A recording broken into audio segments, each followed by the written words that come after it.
Welcome to a special telecast, viewers. It's been 24 years since the capital city of India witnessed one of the worst terror attacks that this country has ever seen. A white ambassador bearing labels of the Home Ministry and Parliament drove into the Parliament House. 5 heavily armed Jaish-e-Mohammed terrorists were sitting inside that car waiting to strike. The terrorists carried AK-47 rifles, grenade launchers, pistols. They drove their car into the Vice President Krishan Kant's car, who was in the building at the time. They got out and began shooting. CRPF Constable Kamlesh Kumari was the first to spot the terrorists. She began to raise the alarm, but she was shot dead point blank.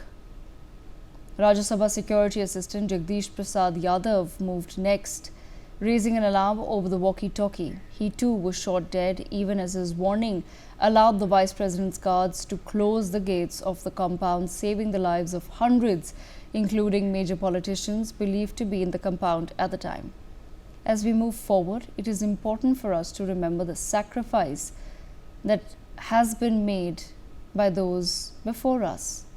9 people lost their lives in the incident, masterminded by Jaish-e-Mohammed and its founder Masood Azhar and his brother Abdul Rauf Azhar.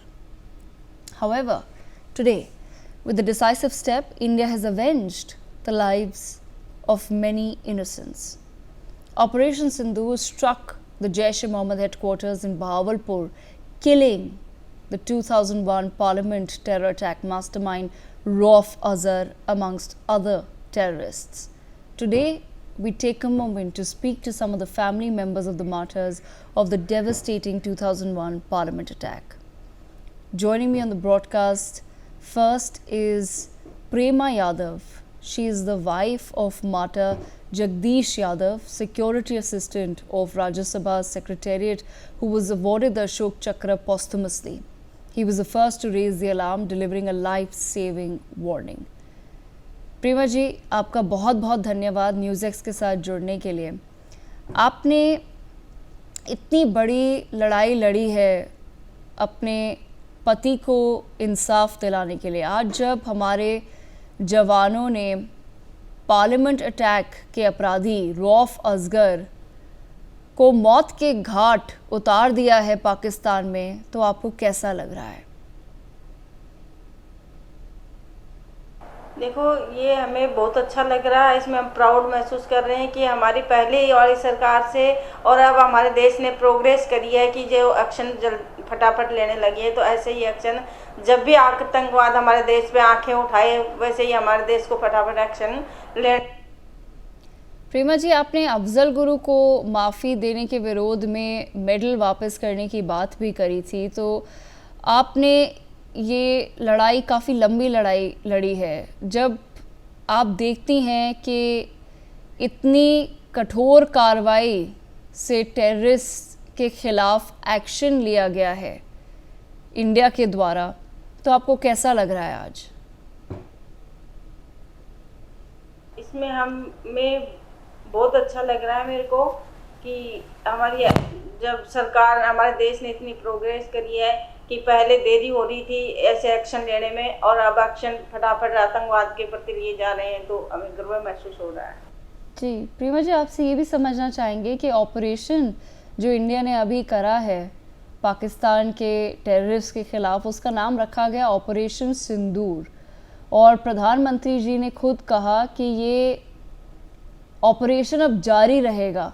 तो जब आप ये सुनती हैं, प्रधानमंत्री के शब्द सुनती हैं, जब वो कहते हैं कि पाकिस्तान ने चाहे पहलगाम के प्रति एक और बार इंडिया को प्रोवोक करने की कोशिश करी, पर इस बार जो हमने ऑपरेशन सिंदूर शुरू करा है वो ख़त्म नहीं होगा, तो आपको कैसा लगता है?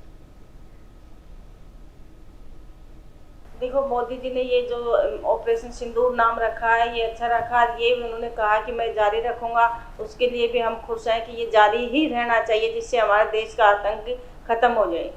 जी, और प्रेमा जी, कहीं ना कहीं ये लगता है कि जारी इससे भी रहना चाहिए क्योंकि आप जैसे और कई लोग हैं जिनके फैमिली मेम्बर्स टेररिज्म के हाथों उनकी मौत हो गई। आपके पति भी वीर गति को प्राप्त हुए उस दिन 2001 में। क्या बता सकती हैं आप हमें उस दिन के बारे में जिस दिन पार्लियामेंट में अटैक हुआ था, पूरी घटना जब घटी थी तो क्या इन्फॉर्मेशन आपके पास पहुंची थी? उस घटना में देखो, मेरे पति ने जब शहादत दी तो उस टाइम मेरे को ये बताया गया था कि ऐसे ऐसे वहाँ आतंकवादी घुस गए हैं और उनके पैर पे गोली लगी है। और अगले दिन उसी टाइम टाइम जैसे मैंने टीवी देखने के किया कि मैं टीवी न्यूज़ सुनती हूँ, तो न्यूज़ सुनने पर लाइन निकालती गई, तो उसमें नहीं सुन पाई थी मैं। प्रेमा जी, मैं आपसे माफ़ी मांगती हूँ कि हमें आपसे ये कठोर सवाल पूछने पड़ रहे हैं। आज भी आपके लिए आसान नहीं है इन सब चीज़ों के बारे में बात करना, उस समय के बारे में बात करना, पर मैं माफ़ी मांगते हुए आपसे ये भी पूछना चाहूँगी कि आप शहीद जगदीश यादव जी के बारे में आज के युवाओं को क्या बताना चाहेंगी जो शायद तब पैदा भी नहीं हुए थे? मैं उन युवाओं को ये बताना चाहूँगी कि अपने देश के प्रति जब अगर हमको शहादत देनी पड़ती है तो हम हमारे देश की सेवा में आतंकवाद के विरुद्ध डट कर लड़ें। जी, और प्रेमा जी, पार्लियामेंट अटैक के बाद कार्रवाई हुई। हमारे जहाज़ों ने जो इस घटना का मुख्य था मसूद अज़हर, उसके पूरे हेडक्वार्टर्स को अब जड़ से उखाड़ दिया है। क्या आपको ये बात पता है और आप क्या कहना चाहेंगी हमारे जवानों को जब आपको इस बात का पता चला कि अब मसूद अज़हर का जो अड्डा था अब वो नहीं रहा? मैं जवानों को ये कहना चाहूँ, जैसे पहलगाम में जब आतंक हुआ, इसका 7 दिन 10 दिन में जो एक्शन लिया गया है, बहुत बढ़िया एक्शन लिया गया है। मेरी जैसी बहनों को इतनी लंबी लड़ाई नहीं लड़नी पड़ेगी। जो कि और मैं मोदी को यही संदेश देना चाहूँगी कि मोदी जी ये ऑपरेशन सिंदूर को जारी रखें, जिससे हमें न्याय फटाफट मिल जाए और ये आतंकवाद का खात्मा हो जाए। प्रेमा जी, कहीं ना कहीं आप भी पिछले 20 साल से ऊपर हो चुके हैं अब, इंसाफ के लिए आप काफ़ी समय से वेट कर रही हैं, पर अब प्रधानमंत्री ने अपने भाषण में कहा है कि इसके बाद अगर भारत में कोई भी आतंकी हमला हुआ तो उसका जवाब फिर वॉर होगा। आपके हिसाब से प्रेमा जी कितना बदल गया है भारत? पहले के मुताबिक हमारे देश में ये बदलाव आया है कि पहले तो हमने ये एक लंबी लड़ाई लड़ी थी इसको न्याय पाने के लिए, और अब हमारे मोदी जी ने मतलब 10 दिन में ये एक्शन लिया है, तो हमें बहुत खुशी हो रही है कि आतंकवाद का जवाब ऐसे ही दिया जाना चाहिए। जी प्रेमा जी, इससे पहले कि हम और लोगों को इस कॉन्वर्सेशन में लाएं, आप प्रधानमंत्री जी को, सरकार को और जवानों को क्या मैसेज देना चाहेंगी? मैं मोदी जी को यही मैसेज देना चाहूँगी कि आतंकवाद के विरुद्ध लड़ाई जारी रखें। ये ऑपरेशन सिंदूर है, इसको जारी रखें, जिससे आतंकवाद का है पैदा होए इनको और इनके जो अड्डे हैं उनको उखाड़ा जाए। जी प्रेमा जी, आपका बहुत बहुत धन्यवाद न्यूज़ के साथ जुड़ने के लिए और हमें अपने पति के बारे में थोड़ा और बताने के लिए। कोशिश यही रहेगी कि आपका जो संदेश है वो प्रधानमंत्री जी तक, सरकार तक और जवानों तक पहुंच जाए। Thank you so much for that. Viewers, I'm now being joined by Neeraj, who is the son of martyr Rampal. He was the assistant sub-inspector of the Delhi police who lost his life in the parliament attack, and he was awarded the Kirti Chakra posthumously. Neeraj ji, NewsX के साथ जुड़ने के लिए आपका बहुत बहुत धन्यवाद। सबसे पहले नीरज जी, आपसे ये समझना चाहेंगे कि जब आपको पता चला कि ऑपरेशन सिंदूर में भारत ने आपके पिताजी के कातिलों को मार गिराया है, तो आपको कैसा लगा? बहुत अच्छा लगा।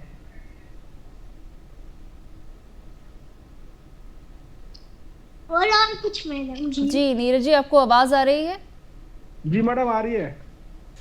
जी नीरज जी, तो इतने साल तक आप वेट कर रहे थे, 20 साल से ऊपर हो गया है, इंसाफ नहीं मिला था, अब कहीं जाकर लगता है कि इंसाफ मिल गया है आपको? मैडम ये जब 2001 में पार्लियामेंट अटैक हुआ था। हेलो। जी जी, बोलिए बोलिए। 2001 में पार्लियामेंट अटैक, अफजल गुरु था, उसको कैद करके उन्होंने 2009 में अफजल गुरु को फांसी लगाई थी। जी नीरज जी, पर जो लोग मास्टरमाइंड थे, मसूद अजहर जी और उनके भाई, जी अब उनके भाई को ऑपरेशन सिंदूर में मार दिया गया है, जी जी। न्यूट्रलाइज कर दिया गया है। उसके बारे में मैं आपसे समझना चाहती हूँ कि कहीं लगता है कि अब फाइनली जाके कुछ और इंसाफ मिला है? जी मैडम, बहुत अच्छा लगा है मैडम। तो नीरज जी, आपका संदेश क्या रहेगा प्रधानमंत्री जी को, जवानों को? बहुत अच्छा है। Okay, all right. That was Neeraj, the son of Martyr Rampal. Thank you so much, Neeraj ji, हमारे साथ जुड़ने के लिए. Also joining me on the broadcast is uh, a family member of Martyr Kamlesh Kumari. She was a CRPF constable who was shot by the JM terrorists as she began to raise an alarm upon being the first person to spot them. Today, her husband Avdesh Kumar joins us on the telecast. Avdesh ji, आपको मेरी आवाज़ आ रही है?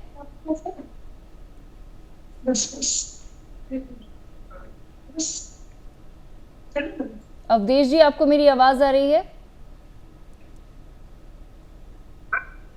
जी नहीं, आवाज अभी नहीं मिल रही। अवधेश जी, आपसे समझना चाहूंगी मैं कि अब इंडिया ने ऑपरेशन सिंदूर में जो लोग थे, जो मास्टरमाइंड थे पार्लियामेंट अटैक के, उनमें से एक मास्टरमाइंड को न्यूट्रलाइज कर दिया है।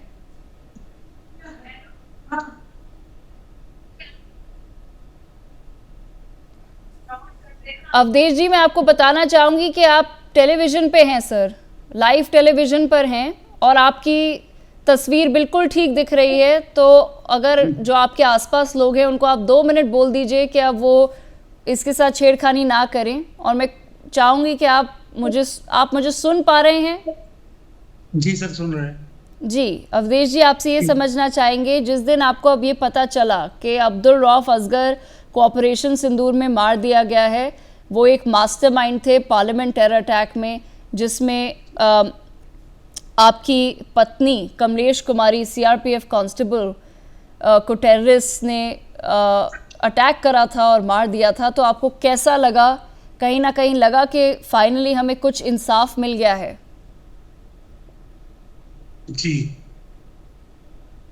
वो समय तो बहुत ही हमारे लिए दुखदाई था, और पार्लियामेंट अटैक में जो लोग शहीद हुए थे, तो सभी लोगों के लिए बहुत ही दुखदाई था।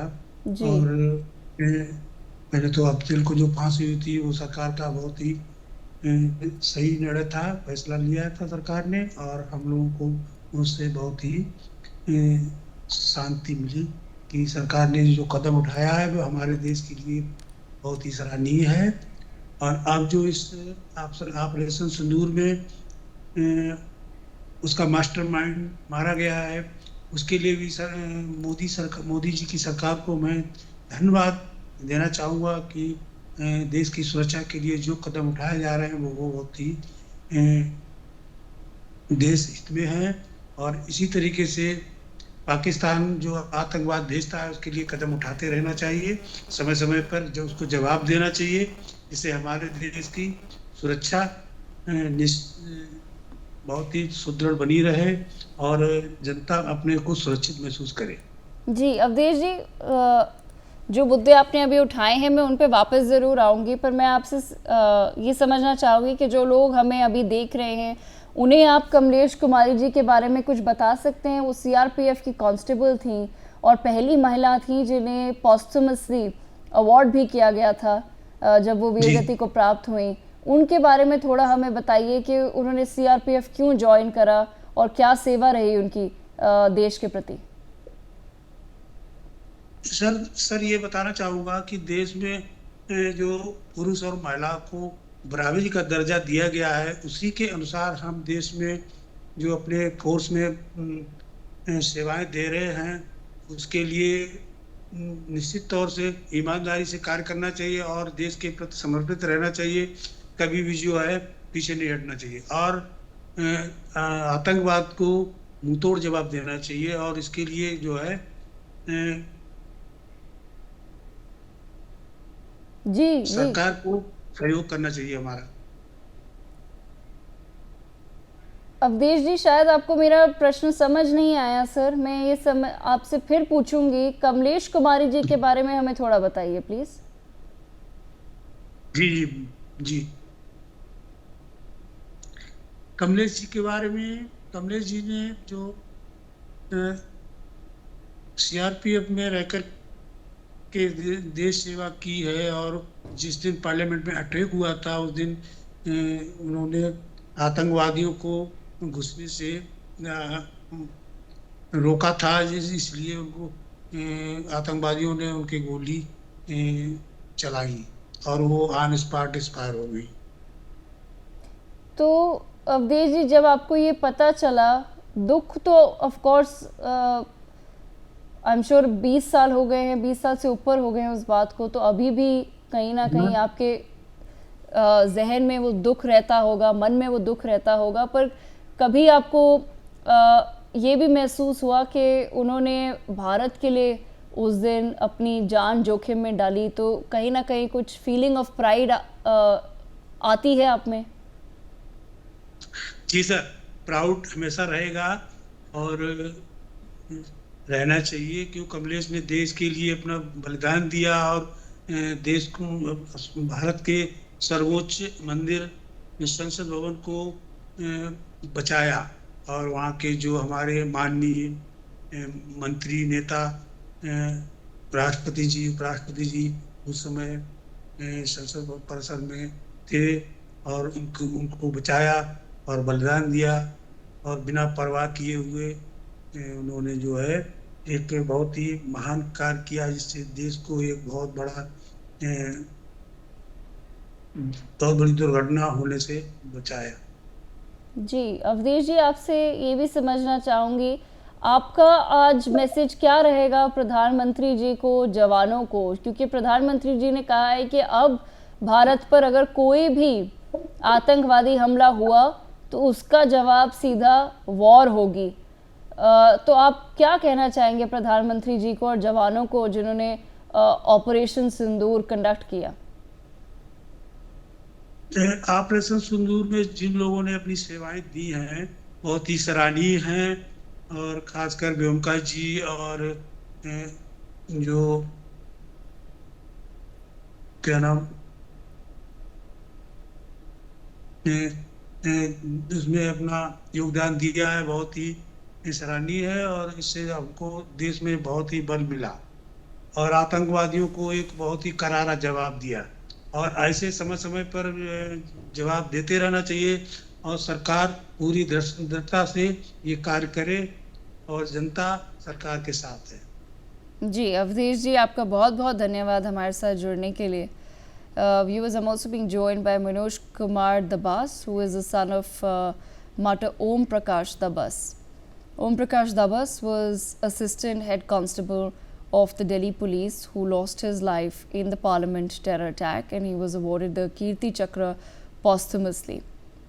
मनोज जी, आपसे सबसे पहले ये समझना चाहूँगी, अब्दुल रऊफ असगर जिन्होंने पार्लियामेंट पर टेरर अटैक प्लान करा था 2001 में, he has been killed, sir, in Operation Sindoor. How did you feel when you came to know about this? अब हमें न्याय पे पूरा पक्का विश्वास हो चुका है कि सही हमारी शहादत जाया नहीं जा रही है। मनोज जी, मसूद अजहर और हाफिज सईद जो मास्टरमाइंड थे अटैक के, उनके काफ़ी सारे टेररिस्ट को ऑपरेशन सिंदूर में न्यूट्रलाइज कर दिया गया है। तो जब आपको ये पता चला कि भारत ने 100 से ऊपर आतंकवादियों को न्यूट्रलाइज कर दिया है, तो क्या महसूस हुआ? हमें बेहद खुशी है कि ये हमारे आतंकवाद का खात्मा एक सिरे से होना शुरू हो चुका है और हम चाहेंगे कि इस आतंकवाद का खात्मा होना ही चाहिए।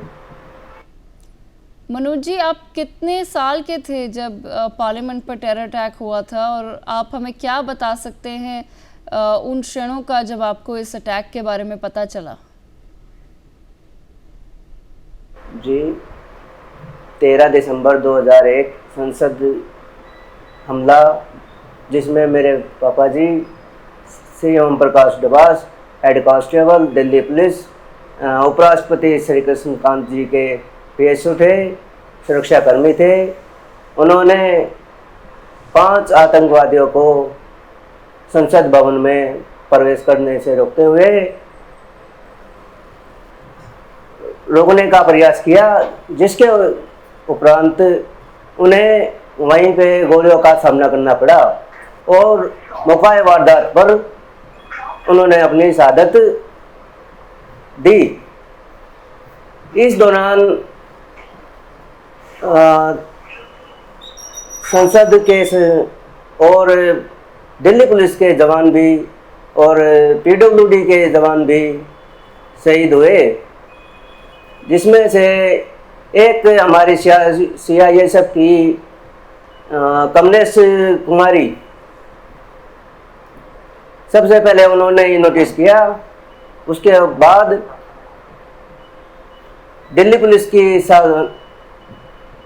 सतर्कता से उनको वहीं पे रोकते हुए ये कहा कि हम अपना फर्ज अदा करेंगे अब आगे, और हादसे का घटित हुआ। उस वक्त मेरी उम्र 23 साल रही थी सिर्फ। शहीद ओम प्रकाश जी की क्या उन लोगों को जो उनकी बात। मनोज जी, आपसे ये भी समझना चाहेंगे, I am going to request a reporter who is there with mister Manoj, wait for the translation please for a moment. But Manoj ji, आपकी क्या मेमोरी है मार्टर ओम प्रकाश जी की, जो आप हमें हमारे द्वारा भारत के लोगों को आज बताना चाहेंगे, स्पेशली वो जो या तो पैदा भी नहीं हुए थे जब पार्लियामेंट पर अटैक हुआ था, या बहुत छोटे थे तो उनको ज़्यादा याद नहीं है उसके बारे में? हाँ, उस वक्त में जब पापा जी के साथ में ये हादसा हो गुजरा, तब मैं LNJP हॉस्पिटल में एडमिट था और 11 तारीख को एडमिट किया गया। 12 तारीख की रात को मेरा ऑपरेशन हुआ था और उस टाइम में ब्लीडिंग हुई। ब्लीडिंग के दौरान मुझे लगा कि खून निकल रहा है रात में, लेकिन जो मेरे दादाजी थे चौधरी सरदार सिंह, दिल्ली पुलिस के जवान हैं, सेवानिवृत्त रह चुके थे, उन्होंने मेरा हिम्मत बढ़ाई। बेटा कुछ नहीं है, सब सुबह डॉक्टर साहब तुम्हें सारा ठीक देंगे, मदद करेंगे। और पापा जी का वादा ये कह के गए कि मैं बेटा आऊँगा, लेकिन आज वो इंतज़ार पूरा नहीं है, हो चुका। मनोज जी, मैं आपसे माफ़ी मांगती हूँ कि मुझे आपसे उस समय के बारे में पूछना पड़ रहा है, पर बहुत बहुत धन्यवाद, आपने बहुत करेज दिखाते हुए हमारे दर्शकों को बताया है। पर आज की बात करें मनोज जी, तो हमें अब ये पता चला है कि जैश-ए मोहम्मद और लश्कर-ए-तौयबा, जिन्होंने पार्लियामेंट अटैक प्लान करा था, उन दोनों के हेडक्वार्टर्स जो हैं पाकिस्तान में, वो उड़ा दिए गए हैं हमारी सेना के द्वारा। आपको क्यों लगता है कि हम इस तरीके से 2001 में रिस्पॉन्ड नहीं कर पाए जब पार्लियामेंट पर अटैक हुआ था, और आज क्यों कर पा रहे हैं?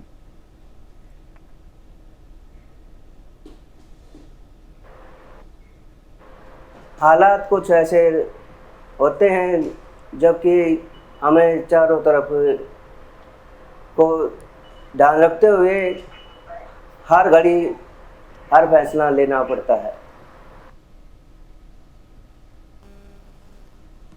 मनोज जी, आपसे ये भी समझना चाहूँगी मैं कि अगर आपने प्रधानमंत्री मोदी की स्पीच सुनी है तो उन्होंने ये कहा है अब कि हर टेरर अटैक, कोई भी आतंकवादी अटैक इंडिया पर होगा तो उसका जवाब अब सीधा ऐलान जंग होगा उन लोगों के ख़िलाफ़ जिन्होंने वो टेरर अटैक किया है। तो आपको क्या लगता है, क्या महसूस होता है कि अब कहीं ना कहीं ये आश्वासन आता है कि हाँ, शायद भारत में अब आगे से कोई भी आतंकवादी हमला नहीं होगा? उनकी ये मोदी जी की ये घोषणा हमारे लिए एक सुख का क्षण है था, जब उन्होंने हमें ये दिलासा दिलाया कि आतंकवाद का खात्मा इसी तरीके से होता रहेगा। जी मनोज जी, आपका क्या मैसेज रहेगा फिर इंडियन आर्म्ड फोर्सेस के लिए और उन लोगों के लिए, उन जवानों के लिए जो ऑपरेशन सिंदूर का हिस्सा थे? इस संदेश के जरिए मैं ये कहना चाहूँगा कि हमें किसी तरह से भी हिंसक प्रवृत्तियों को रोकना होगा। जी मनोज जी, आपका बहुत बहुत धन्यवाद हमारे साथ जुड़ने के लिए और हमें अपने पिताजी के बारे में थोड़ा बताने के लिए और भारत के लोगों को बताने के लिए कि आज कितना ज़रूरी था ऑपरेशन सिंदूर। ना कि सिर्फ जो लोग पहलगाम में विक्टिम्स थे उनके लिए, उनकी फैमिलीज़ के लिए, पर उन सभी लोगों के लिए जिन्होंने अपना कोई परिवार का सदस्य खोया है 2001 में, 2008 में, उनके लिए ऑपरेशन सिंदूर कितना ज़रूरी था। On that note, I thank all of our guests for joining us to take this conversation forward. With that, viewers, a very short break.